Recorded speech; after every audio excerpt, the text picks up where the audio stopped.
1950년 6.25 전쟁 때 일입니다. 일요일 새벽에 갑자기 쳐들어온 북한군은요, 매우 빠른 속도로 진격했습니다. 그러니까 얼마나 빨랐는지 38선을 넘어서 서울을 점령하는데 불과 3일밖에 걸리지 않았습니다. 그 3일간의 전투에서요, 국군은 대부분 패했고 수도 서울을 너무 쉽게 내줬습니다. 그래서 이대로 계속 밀렸다간 정말 한 달도 안 돼 남한 전체를 내줄 판이었습니다. 근데 바로 그때 6.25 전쟁에서 가장 미스테리한 일이 벌어졌습니다. 그건요, 북한군이 갑자기 3일 동안 진군을 멈춘 겁니다. 자, 분명한 이유는 아직도 밝혀지지 않았는데요. 분명한 건 그 3일 동안 국군이 전열을 재정비할 수 있었고 북한군은 결국 남한 전체를 점령하지 못했다는 것입니다. 일반적으로 전쟁은요, 기세 싸움입니다. 그래서 승기를 한번 잡으면 계속 쭉 밀고 들어가는 게 정상이에요. 그러지 않으면요, 6.25 전쟁에서 볼 수 있는 것처럼 전쟁의 판도가 완전히 달라질 수 있습니다. 승리가 확실하다 싶으면 밀고 들어가는 겁니다. 잠시라도 틈을 주면요, 적에게 방어할 시간을 주고 자칫 역공을 당할 수도 있습니다. 자, 지난 주간 큐티 본문인 여호수아서를 보면요, 요단강을 건너 가나안 땅에 들어온 이스라엘 민족이 여리고성과 아이성을 점령합니다. 여리고성은 가나안 땅의 관문이에요. 자, 그 가나안 땅의 관문인 성을 아주 기가 막힌 방법으로 무너뜨립니다. 자, 그리고 그런 다음 약간의 어려움이 있긴 했지만 어쨌든 그 다음 성인 아이성도 무너뜨립니다. 자, 이렇게 초반 승기를 잡은 이스라엘 민족이 계속 쭉 밀고 들어가는 건 당연한 일이었습니다. 만약 여기서 지체하면요, 적에게 시간을 주는 거였습니다. 하지만 이스라엘은 거기서 잠시 멈춥니다. 아니나 다를까요? 이 때문에요, 적들이 시간을 벌었습니다. 그게 바로 다음 장인 9장에 나옵니다. 9장 1절을 보면요, 2절을 보면 2일 후에 요단 서쪽 산지와 평지와 레바논 앞 대해 연안에 있는 헷사람과 아모리 사람과 가나안 사람과 브리스 사람과 히윗 사람과 여부스 사람의 모든 왕들이 이 일을 듣고 모여서 일심으로 한 마음으로 여호수아와 이스라엘에 맞서서 싸우려 하더라, 이렇게 나와 있습니다. 그렇죠? 그 잠깐의 틈을 이용해서 적들이 연합전선을 폈습니다. 자, 그렇다면 이스라엘이 진격을 잠시 멈춘 이유가 뭘까요? 그거는요, 막 시작된 가나안 정복 전쟁이 앞으로 쭉 계속될 텐데 최종 승리를 위한 관건이 다른 데 있다는 걸 알았기 때문입니다. 여러분, 전쟁은요, 한두 번의 전투를 이기는 것보다 최종 승리를 하는 게 훨씬 중요합니다. 따라서요, 목표를 최종 승리에 두고 그걸 위한 방법을 따라야만 합니다. 여러분, 이런 건요, 우리네 인생도 마찬가지예요. 인생을 살다 보면요, 어쩌다 한두 번은 잘 될 수 있습니다. 한두 번 성적을 잘 받을 수도 있고요, 돈을 잘 벌 수도 있습니다. 또 한두 번은 애인을 잘 만날 수도 있고요, 또 내 자식이 잘 될 수도 있습니다. 하지만요, 우리처럼 예수님을 믿고 하나님의 백성이 된 사람들은 그렇게 어쩌다 한두 번 잘 되는 인생이 아니라 일평생 꾸준히 하나님의 축복을 누리고 마침내 영광 가운데 천국에 들어가는 게 훨씬 더 중요합니다. 자, 새롭게 시작한 올해도요, 벌써 열흘 정도 지났습니다. 하지만 우리 앞에는요, 아직도 350일 정도나 남았습니다. 갈 길이 멀어요. 이 남은 시간도요, 우리는 꾸준히 하나님의 축복을 경험하고 또 누리면서 살아야 합니다. 그게 하나님의 백성인 우리를 향한 하나님의 뜻입니다. 그렇다면 이를 위한 관건은 과연 무엇일까요? 이걸 알기 위해서요, 오늘 본문에 나오는 이스라엘 민족을 살펴보고자 합니다. 처음 두 번의 승리를 거둔 후 그들은 잠시 멈췄습니다. 이유가 뭘까요? 그들은 그곳에서 무엇을 했을까요? 이를 살펴보면서 오늘 우리가 얻어야 할 교훈을 알아보고자 합니다. 먼저 첫 번째로 이스라엘은 예배를 드렸습니다. 예배를 드렸습니다. 잠시 진격을 멈춘 이스라엘은 먼저 하나님께 제사를 드렸습니다. 30절, 여러분 성경 보시면서 읽겠습니다. 30절 시작. 그때에 여호수아가 이스라엘의 하나님 여호와를 위하여 에발산에 한 제단을 쌓았으니. 아멘. 자, 여기 보면 에발산이 나옵니다. 이 에발산이 있는 곳의 지명이 세겜이에요. 여긴 세겜이란 지역입니다. 자, 근데 여러분 이 세겜은요, 지도를 보시면 이 세겜은 어떤 땅이냐? 성경에 보면 세겜이 자주 등장합니다. 이 세겜은요, 이스라엘의 조상인 아브라함이 원래 살던 곳 어디죠? 갈대아 우르. 저기 페르시아 있는데 그 갈대아 우르를 떠나서 중간에 하란을 거쳐서 이곳 가나안 땅에 이르렀을 때 처음 제사를 지낸 곳이 바로 이곳 세겜입니다. 자, 그리고 또요, 아브라함의 이제 손자죠, 야곱. 이 야곱이 정착을 해서 제사를 드린 곳도 바로 세겜입니다. 그리고 훗날 애굽에서 들고 나온 요셉의 뼈, 그 뼈를 안치한 곳도 바로 세겜이에요. 여기에요. 그만큼 이 세겜은요, 종교적으로 참 중요한 곳입니다. 지금 이스라엘 민족이 바로 거기에 서 있는 겁니다. 그리고 그곳에서 하나님께 제사를 드렸습니다. 자, 그럼 제사를 드린 이유가 뭘까요? 그거는요, 지금 자기들이 치르고 있는 전쟁의 중심에 하나님이 계시다는 걸 알았기 때문이에요. 어떻게 알았을까요? 먼저 이걸요, 지식으로 알았습니다. 지식으로. 지난 40년 동안 광야길을 걷는 내내 모세에게 배웠기 때문이에요. 자, 그 모세의 가르침이 기록된 책이 뭐냐? 구약 신명기입니다. 신명기. 여러분, 우리도요, 이 이스라엘 민족처럼 말씀을 배워야 됩니다. 성경을 알아야 돼요. 그러면 우리도요, 하나님이 내 인생의 중심에 계시다라는 걸 지식으로 알 수가 있습니다. 자, 그리고 또한 이스라엘은요, 하나님이 중심에 계시다는 걸 지식으로뿐만이 아니라 이걸 경험으로도 알았습니다. 자, 이 사람들은요, 앞서 벌어진 여리고성과 아이성 전투를 통해 생생하게 이걸 경험했습니다. 자, 한번 기억을 더듬어 볼까요, 여러분? 여러분, 이스라엘이 여리고성을 어떻게 점령했죠? 너무 유명한 얘기여가지고 어떻게 했죠? 처음 6일 동안은 어떻게 했어요? 성 주위를 한 바퀴씩 돌았습니다. 그리고 마지막 7째 날에 성을 7바퀴를 돈 다음에 제사장이 부는 나팔 소리에 맞춰서 일제히 함성을 질렀습니다. 그랬더니 어떻게 됐어요? 성벽이 그냥 와르르 무너져 내렸습니다. 자, 그런데 여러분, 이 방법을 누가 가르쳐줬죠? 지도자인 여호수아가 가르쳐줬나요? 아니에요. 이 방법을 하나님이 가르쳐주셨습니다. 그리고 그 말씀에 순종해서 이스라엘이 큰 승리를 거뒀습니다. 자, 그 다음 아이성. 그 다음 아이성은요, 정반대 방향으로 하나님이 중심에 계시다는 걸 알았습니다. 정반대 방향으로.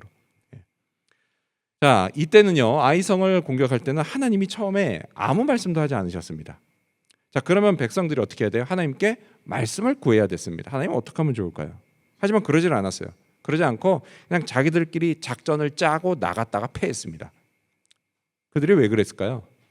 교만했기 때문이에요. 왜냐? 이 아이성은요, 앞선 여리고성에 비하면 훨씬 작은 성이었습니다. 그래서 이걸 쉽게 생각했어요. 그래서 하나님 제껴두고 그냥 자기들 힘으로 그렇게 그냥 하려고 했던 겁니다.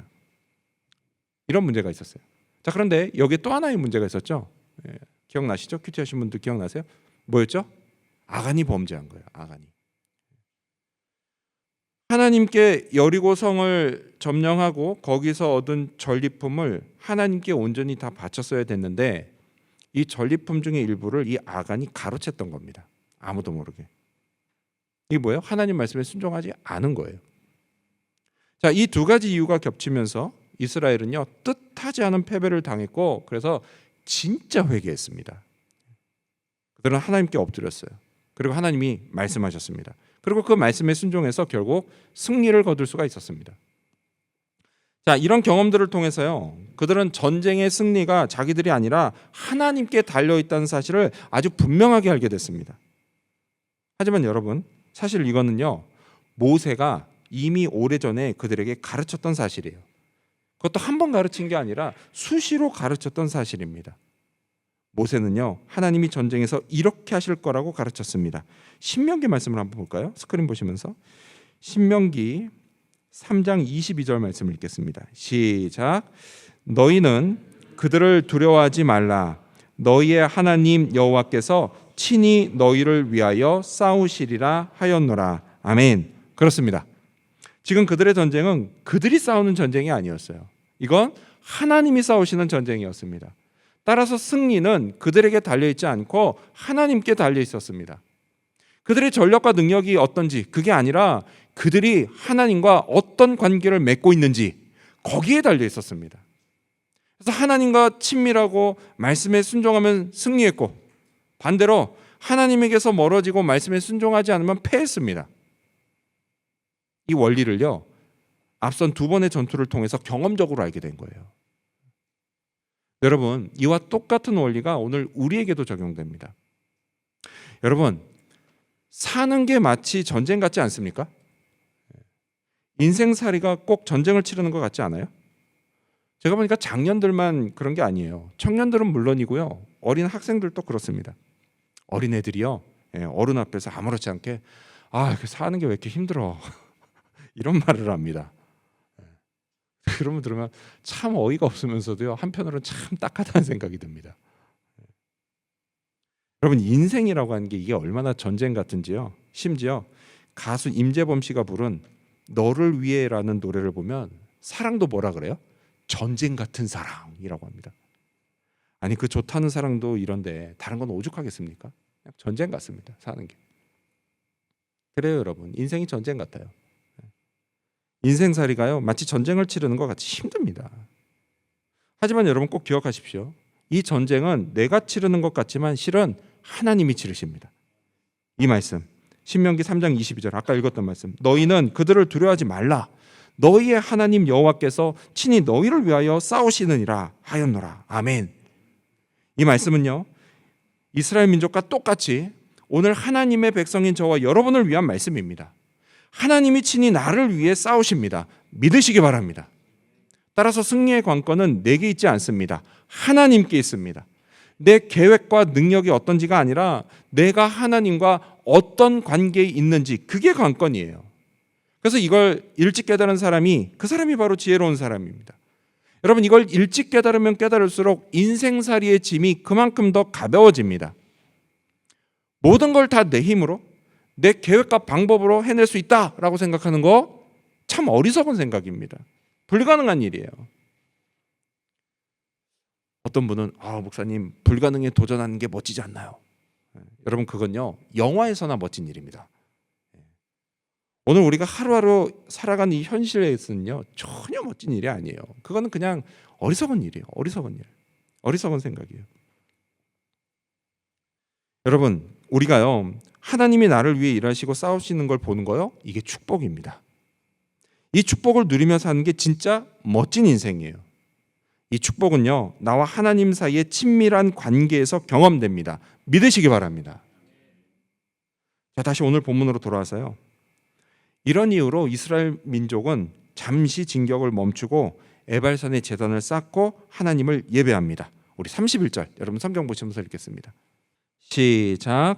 이는 여호와의 종 모세가 이스라엘 자손에게 명령한 것과 모세의 율법책에 기록된 대로 쇠 연장으로 다듬지 아니한 새 돌로 만든 제단이라.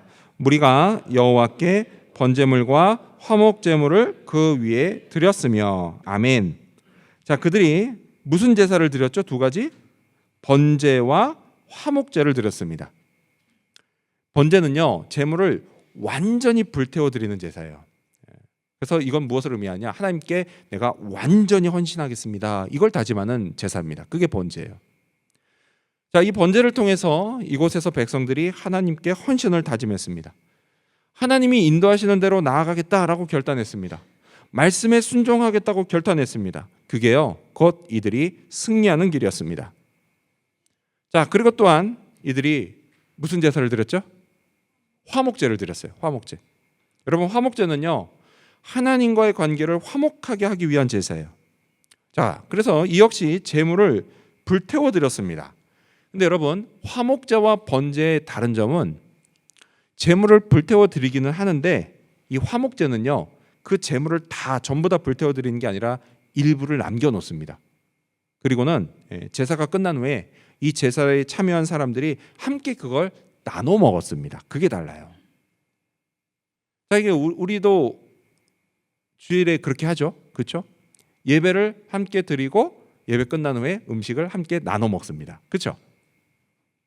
저만 먹나요? 아니잖아요, 여러분. 나눠 먹잖아요. 식사 교제 하잖아요. 그럼 여러분 우리 식사 교제할 때 즐겁죠? 예, 즐겁잖아요. 예. 이스라엘 백성들도 마찬가지였어요. 화목제를 드릴 때. 먹을 때 즐거웠습니다. 이때. 근데 여러분 먹을 때만 즐거운 게 아니라 제사를 드릴 때도 마음이 즐거웠어요. 그래서 모세가요, 전에 이 화목제 가서 너네 화목제 드려라고 명령하면서 이걸 이렇게 드리라고 말했습니다. 우리 스크린 보시면서 같이 읽어볼까요? 신명기 27장 7절입니다. 시작. 또 화목제를 드리고 거기에서 먹으며 내 하나님 여호와 앞에서 즐거워하라. 아멘. 뭐라고요? 하나님 앞에서 즐거워하라 하고 했어요. 제사를 기쁘고 즐거운 마음으로 드리라는 겁니다. 마지못해 어쩔 수 없이 억지로 드리지 말라는 거예요. 여러분 오늘 우리도 마찬가지여야 합니다.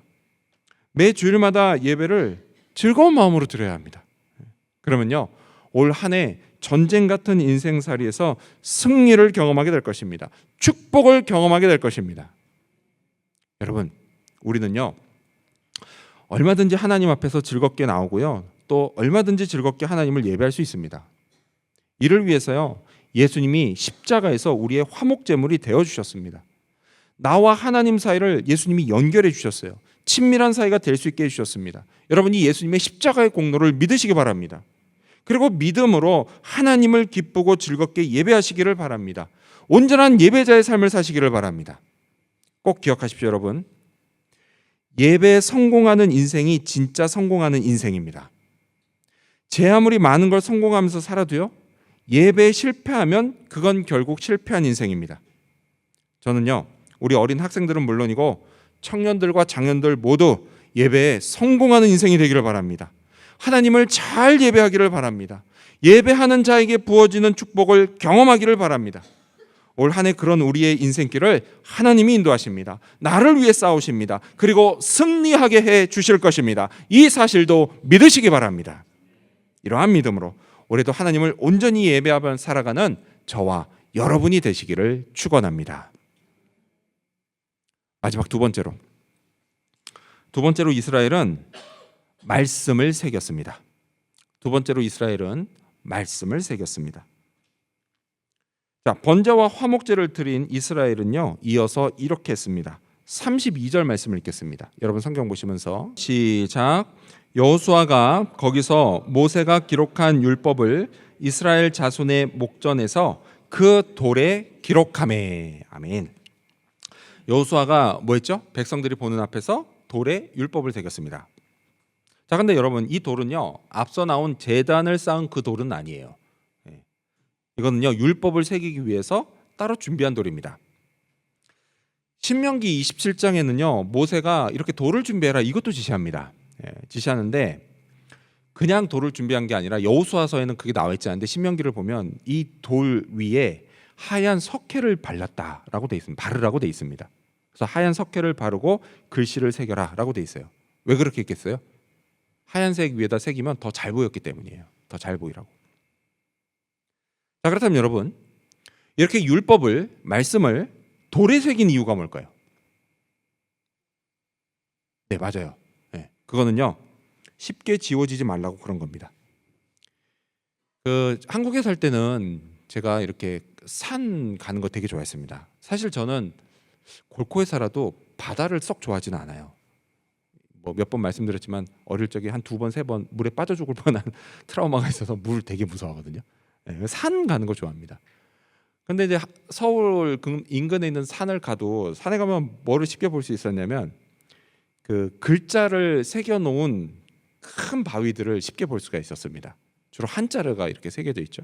그게 뭐죠? 그 옛날 선비들이요 자기들이 좋아하는 시나 뭐 글귀를 그렇게 새겨 놓은 거예요. 근데 몇백 년이 지난 지금도 그대로 남아 있습니다.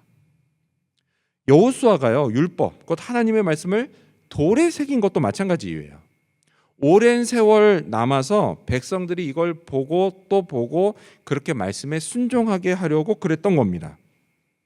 여호수아는 분명히 알고 있었어요.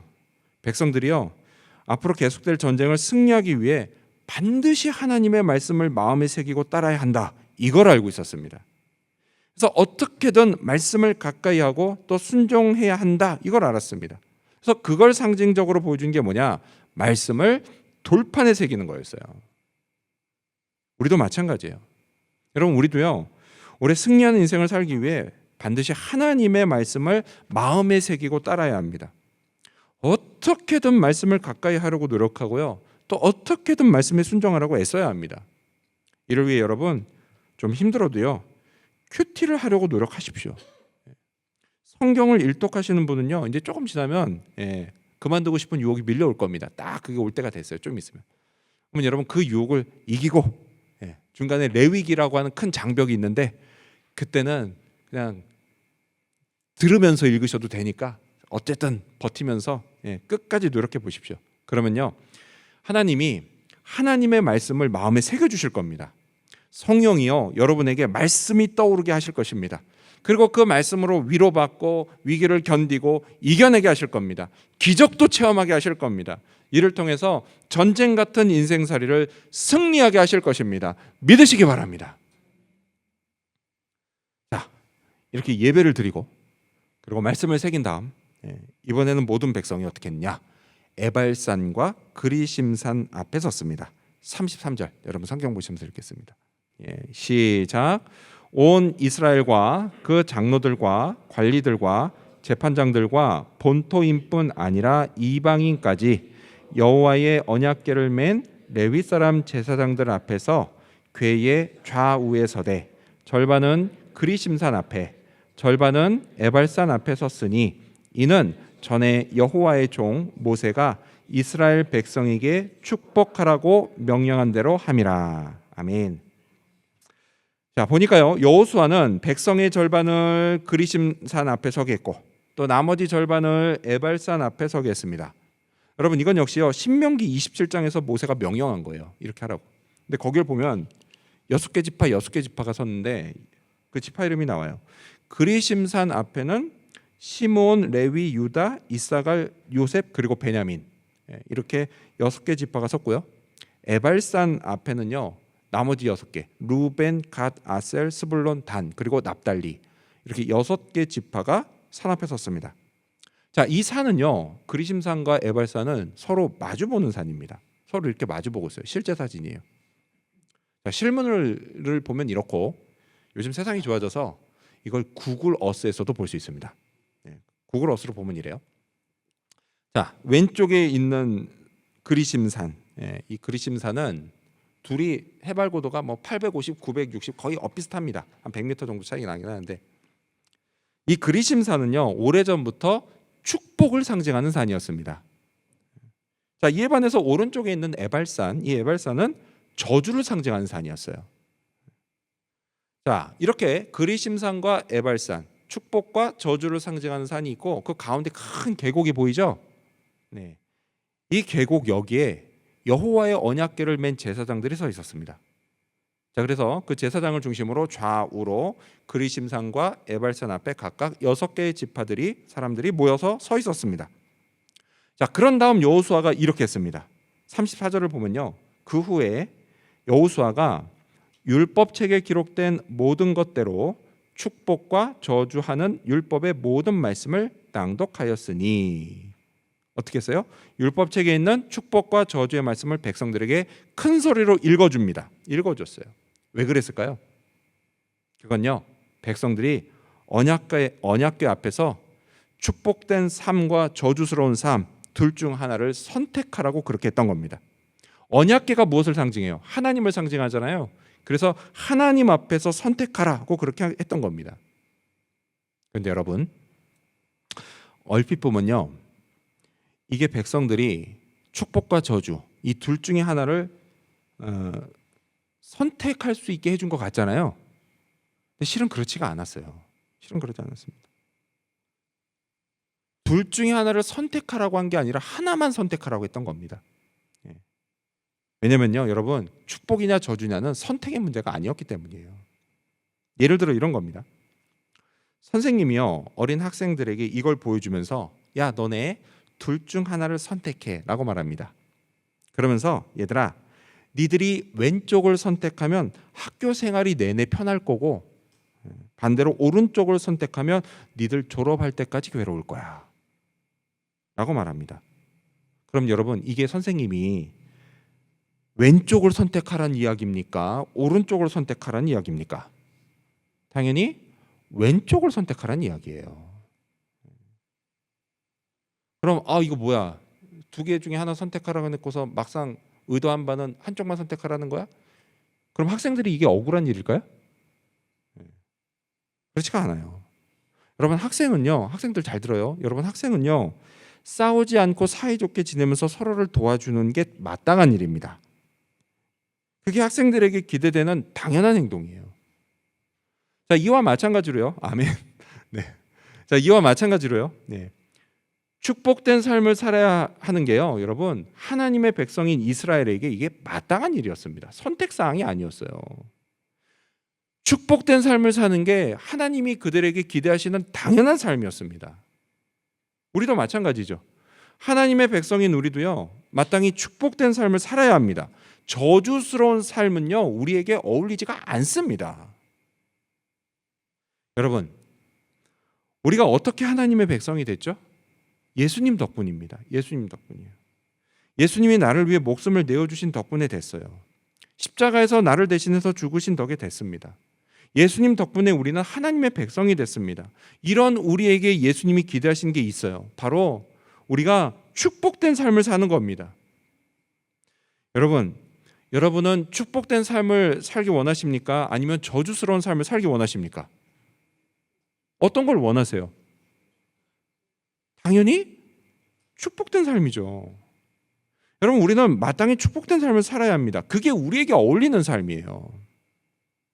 하나님이요, 우리에게 축복을 약속하셨습니다. 어떤 게 있을까요? 다시 신명기 27장을 보면요, 모세가 번제와 화목제를 드리라고 하고 또 율법의 말씀을 돌에 새기라고 한 다음에 이제 28장으로 넘어가거든요. 28장으로 넘어가서요, 하나님의 백성들이 받는 축복을 자세히 말합니다. 자, 그런데 여러분, 이 신명기 28장에 나오는 축복의 말씀은요, 오늘날에도 지금도 정말 많은 교인들이 사랑하는 말씀이에요. 그래서 어떤 분은 카드에 적어서 이걸 지갑에 넣고 다니시는 분도 있고요. 또 어떤 분은 카드에 적어서 집안의 냉장고에 딱 붙여놓고 계시는 분도 있습니다. 또는요, 액자를 만들어서 걸어놓기도 하세요. 주로 누가 하느냐? 부모님들이 합니다. 부모님들이 자기 자녀가 이런 축복을 받게 해달라고 소망하면서 그렇게 해요. 또 어린 학생들과 청년들도요, 내가 앞으로 이런 축복을 받게 해달라고 소망하면서 이 말씀을 붙듭니다. 아무튼 정말 많은 분들이 사랑하고 꼭 이루어지기를 바라는 말씀이에요. 여러분, 그 말씀이 뭘까요? 이게 무슨 축복일까요? 신명기 28장 1절에서부터 10절까지의 말씀인데요, 이거를 우리가 함께 읽어보면 참 좋겠습니다. 자, 그래서 1절부터 10절까지 읽는데 제가 먼저 1절을 읽고 여러분이 다음 절을 읽고 교독한 다음에 마지막 10절은 함께 읽겠습니다. 제가 먼저 읽습니다. 1절. 내가 내 하나님 여호와의 말씀을 삼가 듣고 내가 오늘 내게 명령하는 그의 모든 명령을 지켜 행하면 내 하나님 여호와께서 너를 세계 모든 민족 위에 뛰어나게 하실 것이라.